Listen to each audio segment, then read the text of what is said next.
Bueno, en atención primaria las causas más frecuentes de dolor sería la patología osteoarticular y musculoesquelético, es decir, la artrosis, toda aquella patología muscular y sobre todo la lumbalgia, es decir, la lumbalgia es la patología que más incidencia tiene en la consulta de atención primaria.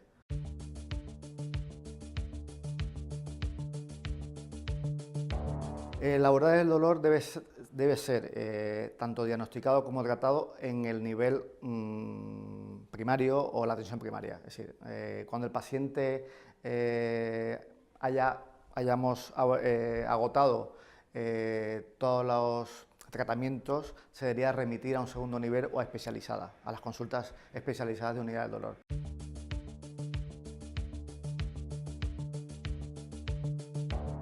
El dolor crónico es una de las patologías más frecuentes en la atención primaria y es en este ámbito donde el médico tenemos que ser los profesionales que hagamos un buen diagnóstico y un buen tratamiento. Es una faceta que tenemos que mejorar. Hoy en día hay muchas estadísticas en las cuales aparece que los pacientes están infratratados. Mucho porcentaje de paciente que refiere dolor no está llevando un tratamiento.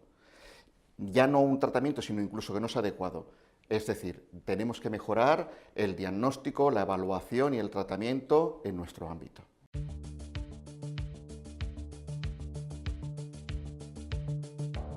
La atención primaria es el ámbito donde el tratamiento del dolor, fundamentalmente el dolor crónico, debe ser tratado en todo el ámbito farmacológico.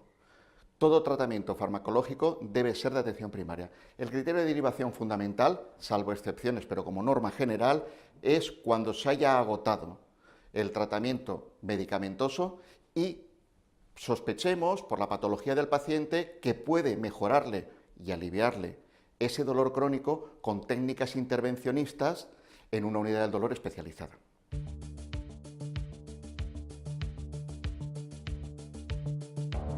El dolor crónico tiene varias vertientes en la sociedad. La primera, en el aspecto social personal del paciente, porque le genera una limitación funcional, una discapacidad que puede repercutir desde su entorno familiar hasta el entorno laboral. El dolor genera mucha baja, mucha falta de asistencia laboral y eso tiene una gran repercusión social. Y por otra parte, el paciente ya más mayor con dolor crónico genera una discapacidad que también tiene repercusión social. No es lo mismo una persona de 80 años que pueda vivir autónomamente en su domicilio con una pequeña ayuda que un paciente de 80 años que tenga que estar con una ayuda 100% o incluso en alguna institución con ayuda por su discapacidad física. Y eso, la repercusión social es muy elevada.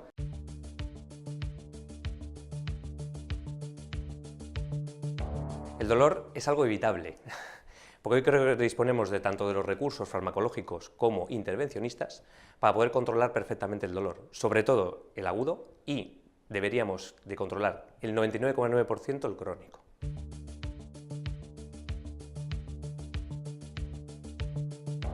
No. Los antiinflamatorios tienen su sitio dentro de la escalera analgésica de la OMS, que es el primer escalón terapéutico, donde se pueden utilizar en el dolor de intensidad leve moderada. Y es más, los antiinflamatorios que pueden ser o pueden ayudar a los otros escalones tienen su uso en el dolor crónico nociceptivo y con componente inflamatorio.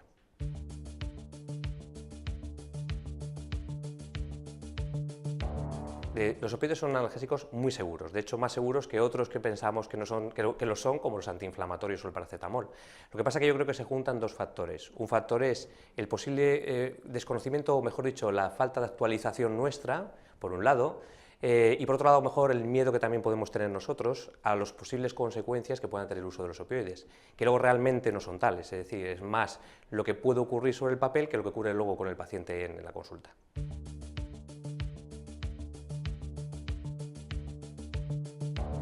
Yo creo que hay tres fundamentales. Una barrera viene por parte del paciente, que hoy en día todavía sigue estigmatizado el uso de opioides, es decir, lo consideran como algo como una enfermedad terminal o asociado a un proceso terminal, un proceso oncológico. Por otro lado, por parte de nosotros, es decir, digamos, sector médico, porque pensamos que los opioides, tienen unas contrapartidas en ese paciente que luego no son tales, es decir, que realmente pueden desencadenarle problemas serios que luego, le digo, no son así. Y luego tenemos unas barreras por parte del sistema sanitario, que es el uso de la receta de estupefaciente, que, gracias a Dios, poquito a poco, creo que se va, favoreciendo el poder utilizarlo con mucha más facilidad, como la receta electrónica, en el último Real Decreto, además, que lo facilita mucho más.